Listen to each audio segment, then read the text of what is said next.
وذكر فإن الذكرى تنفع المؤمنين. Religious? Are you guys together, yeah? Yeah. Are you religious or no? Not religious? You don't believe in a creator? I don't know. So how do you explain the existence of the universe? Do you believe that something can come from nothing? No. But No. I don't think. Sorry? I don't think I'm qualified to answer that question. No, but why do you kind of, I would say, belittle your own intellect?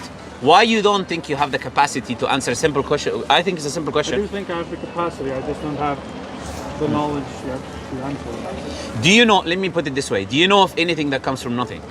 By nothing, I mean no energy, no matter, no space, no quanta, nothing. Do you know of anything that comes from nothing? No. Okay, so it's the answer to the question, yeah?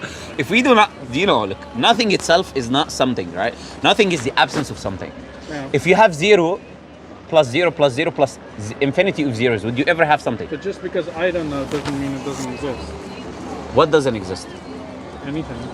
But yeah, it's like I'm talking somewhere, you're talking somewhere else. You know? No, What's your you asked me name? if What's I your know. name? Zico. Ezekiel. Zico. Zico. Yeah. Okay. Look, Zico, I'm saying, look, try to focus on what I'm saying, right? Because I'm feeling you're being a bit defensive, like you're kind of pushing away what I'm saying without even getting the point that I'm saying, right? I'm saying if you have 0 and you multiply that 0 ad infinitum, 0, if you multiply that 0 ad infinitum, we're talking mathematically, would you ever get something? No. Because nothingness, it doesn't matter how much you multiply it, will always remain nothingness. There is no agency, there is no power, there is no quanta, there is no space. How would you have something arising from nothingness? That's logically impossible. You get the point? So if the universe we have today has a beginning, then it's logically impossible to claim that it comes from nothing. Because nothing comes from nothing. And literally the universe is not a conscious entity, right? Space is not conscious, matter is not conscious, which means it cannot move and act by itself. It requires a cause in order for anything to happen. Would you agree with that? Don't worry about it. Do you agree with what I'm saying, or what do you think about what I'm saying? If you disagree, tell me why you disagree. I personally think that just because we don't know the answer yet doesn't mean that the answer isn't there. But I don't know the answer to what? We are just given the answer already, so we know the answer. Why do you think we don't know? 1,000 years ago, you couldn't explain the weather, but now we can. So who knows what we can explain in 1,000 years? But you're saying 1,000 years ago we couldn't explain the weather. As an example. Yeah. But what we're talking, because to me, what you're just repeating is what some people repeat today. You're talking about the physical world. What some atheist scientists repeat today, specifically Richard Dawkins and these likes of him, right? You're talking about the physical world. I'm not talking about the physical world though. So science, you know, science is a study that is limited to the physical world. Do you know that or no? Yeah. Right. Science is the study of the physical world, natural world, through experimentation, repeatability, and falsification. Yeah. That's literally what science is, right? So science does not go into the realm of metaphysicals. Science cannot measure my love to someone else or my hatred to someone, right? Science cannot deal with my consciousness. That's why we have the hard problem of consciousness today in science. Because consciousness is something which isn't physical. It cannot explain my first-person subjective experience. What it is to me to feel the taste of strawberry or chocolate, what it is to you to feel strawberry and chocolate, science cannot explain that. Because it's a metaphysical experience, literally. Do you get the point? There's nothing physical in which you can put under a microscope or in a lab and it could produce results for you. So I'm talking now about a question of God, which is in a metaphysical realm. So it's not talking about the weather, something is physical that you can reach an understanding of later in the future. So these, I believe, are two separate things. So there is no link between them. I'm talking now about the metaphysical, which is something you can only learn about using your consciousness and intellect. And science has to rely on mathematics and intellect and deduction and logic, or science would not even work. Do you know that? Yeah. So science requires intellect and logic. So we are using intellect and logic to come to the conclusion that the creator is there, which is what we have done. We cannot have something from nothing. 0 plus infinity will always give us 0. Therefore, we need something that is always in existence to bring about other things and cause them. So when I gave the answer, you said to me, just because we don't know the answer doesn't mean we can reach it. But I'm giving you an answer already. So I don't understand why would you say that? What is illogical about the answer I'm giving? I don't know, not from what I know. I personally think that just because I don't know it, I'm conscious of the fact that I don't know it. But I I'm think, willing to accept what I don't know. but I think you just repeated what you said again, right? know, I'm trying to ask you that Because you said it's subjective, right? what is subjective? The connection you feel, basically, to the metaphysical space. I didn't say that, no.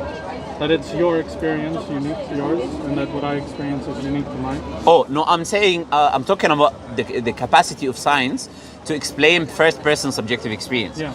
But I'm not saying God is subjective. These are two separate things. So I'm saying science is limited there. It cannot explain the first-person subjective experience. But I'm saying that God exists whether we are here or not. So it doesn't rely on our first-person subjective experience. Like for example, humans had a starting point on Earth. Do you agree? We didn't exist forever, did we? Do you agree? Do you think we exist forever? Do you think we're eternal ever living? Come on. No one says that.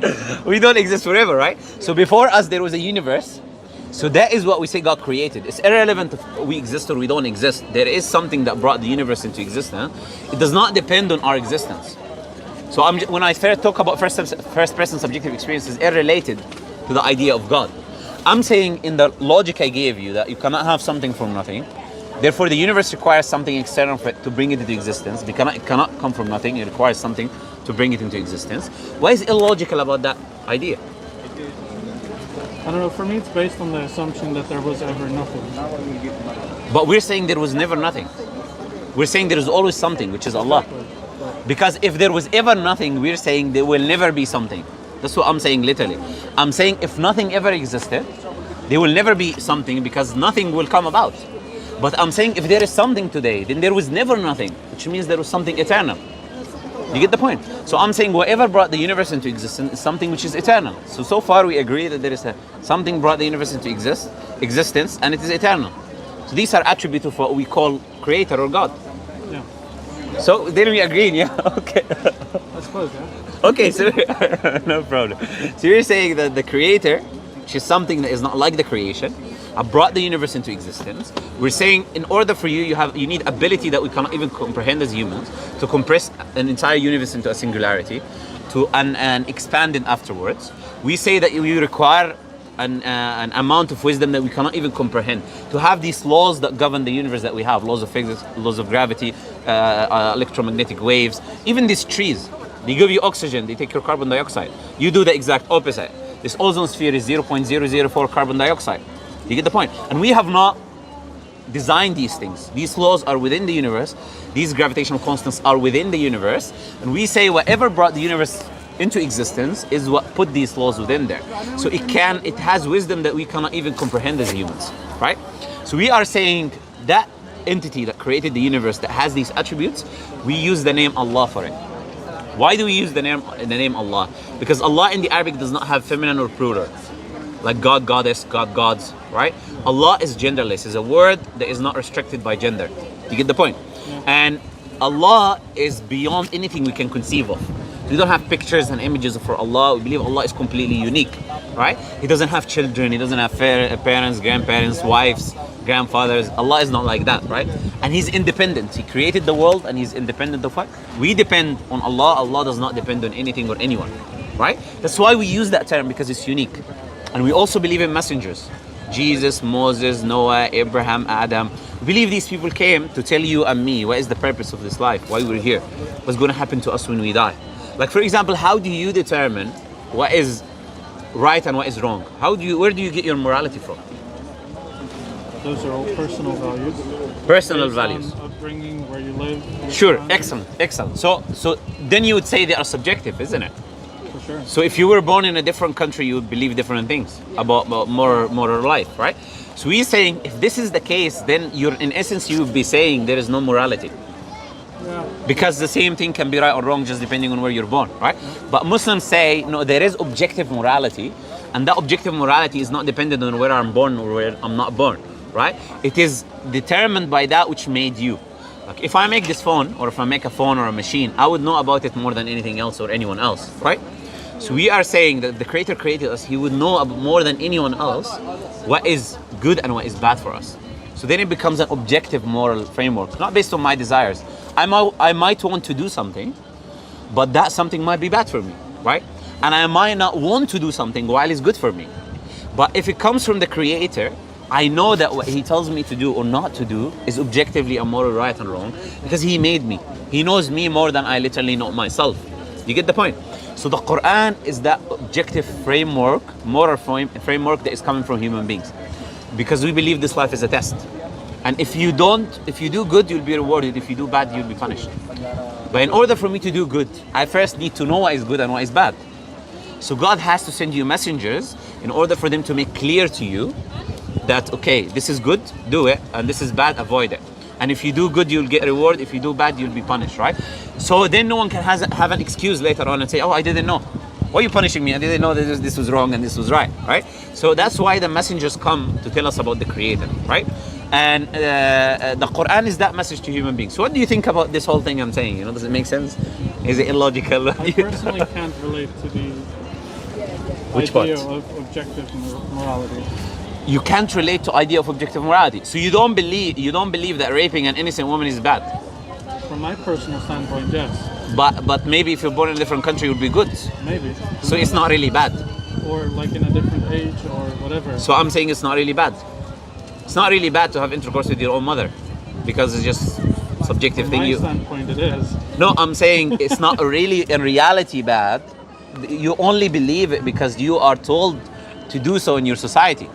Yeah. When you're saying my standpoint, your standpoint is only come from other people who convince you this way. If you're born in a different place, you'd believe other things. Yeah. And so in essence, you're saying it's not really bad. I'm just told that it is bad by my parents, therefore I believe it's bad. That's not what I'm saying. I'm saying that's my standpoint. That's okay. Let me ask you this: where does your standpoint come from? From my surroundings. Would you have believed these things without your surroundings? I can't answer that. this is what I'm saying. I don't know. Okay, this is what I'm saying. So I'm saying, in essence, you're just saying you believe what you believe because you got it from your surroundings. And if you were in a different place, if you were in a different time, you believe otherwise. So it's possible that you would have believed that it's okay to have intercourse with your mother, which I believe some people in Texas are doing now. And actually they go into court. So if maybe you're born in Texas, you believe something else, right? So what I'm trying to say is this. Your disagreement is proof that you believe no, it is objectively wrong to do that. You believe it is wrong, objectively wrong to rape and to kill a baby, to rape an innocent woman. You believe these things are objectively wrong. That's why you're fighting They're against. wrong for me, yeah. No, I'm saying objectively. Whether you're there or not, they're still wrong. Yeah. Because if I believe it's okay and I do it, is it okay then? What do you mean? If I believe that raping and stealing and killing, etc., is okay and I do it, is it okay then? I disagree with you, but that's... So it would be okay for me. But I would respect the fact that that's your... So if I wanted to kill you because now I'm doing whatever I want to do in my subjective morality, you would respect the fact that I want to do that. I mean, I would accept the fact that you think that. Okay, but I wouldn't agree with it, obviously. but the point is, you still have to accept that this is morally right for me, and I should do it. Like, I Do you see can't how give ridiculous you, it becomes? Do you see how ridiculous it becomes, right? This life becomes meaningless. There is no justice. There is no right. There is no wrong. Anyone can do anything if he believes it was right. In essence, you would say that what the guy who killed all of these Jewish people it was okay. What he did was right. In essence, you'd be saying he was right for him. What Stalin did was right for him. I believe that he thought it was right, yeah? That's what I'm saying is right for him, right? Yeah. I believe it was wrong for him and for everyone else. It doesn't matter what he thought, right? But you say exactly, but you don't believe in objective morality, so you can say exactly. Do you understand what I'm saying? I don't think you get the point I'm making. I'm saying, look, you cannot make moral judgments on other people if you believe in subjective morality. You only can make moral judgments if you believe in an objective morality that does not only come from you. Because if you... My judgment is mine. Yes. No, but your judgment, I'm saying you cannot use it to make it over on other people. You use your judgment on other people. You can use it for yourself. Exactly. So, but if you say what Hitler did was wrong, for example, then you are using your subjective morality on other people, not only on yourself. You get the point? It doesn't make any sense. If you believe morality is subjective, then you have no right to say what he's doing is right or wrong. All you have to do is say, I believe so. Yeah? I can say it. Yeah, I understand. Of course you can say. Of course you can say. But the point is this, right? What we're saying is this: as Muslims, we believe there is right and wrong in this world. We believe it's not okay to have intercourse with your mother. That's what we believe as Muslims. Objectively, it doesn't matter where you're born. Yeah. We believe it's not okay to rape innocent women. Doesn't matter where you're born. We believe it is not okay to do evil in the world, whether you're born in Pakistan, in Morocco, in Asia, in China, it doesn't matter. It is objectively wrong, and it does not depend on your ideas and thoughts, because your ideas are, as we said, are manufactured by your society and your community. It's not even entirely yours. They are biased and based on where you were born. So it doesn't make sense to say there will be no reason to follow them. You just do whatever you want to do. Because even when you say it is wrong, where do you get this idea is wrong? Just your people told you it's wrong. It's the whole reason you're saying it's wrong. It's not just them telling you, it's my own process of interpreting it, my own... Where does your own process come from? Myself. Is it not coming from the influence of your society, of what they taught you, if you went to school, what your parents taught you when you were young? Of course it's coming from It's there. all part of it, but it's That's not what I'm saying. just my surroundings, it's also my own brain, my own... So what about your brain telling you that it is not okay to have intercourse with your mother? Tell me.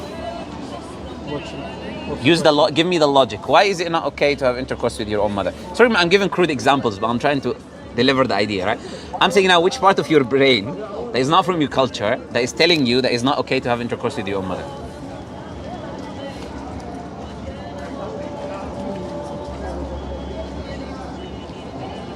It's okay. Look, I don't want to stay on it. I don't want to stay here. Look, my advice would be the following. Look, sometimes, that's what I personally think. Sometimes we disagree with certain things because we want to disagree with certain things. Like some people, I believe there's two types of people. I've been doing this for a long time. I've been talking to different types of people. Some people are open-minded. If you give them evidence, they will believe. And some people don't want to believe in God. It doesn't matter what you will tell them. It doesn't matter what you bring forth to them. They have made up their mind that they're not willing to practice this or to do this or to follow this, right? And we don't believe that we force our ideas on other people.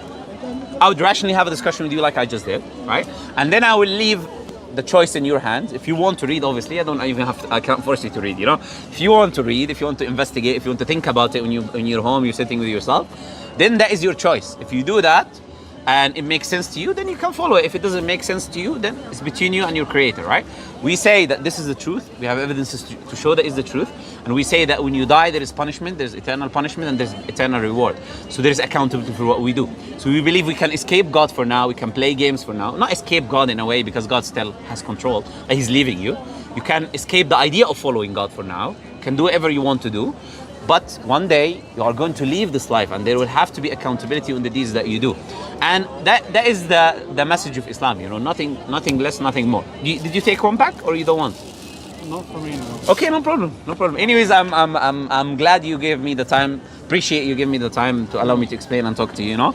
And if you need anything, come back, you know, can ask any questions. Over here, obviously, both of you, you know. Nice talking to you guys, yeah? Nice talking to you, yeah? No problem, my pleasure. Yeah?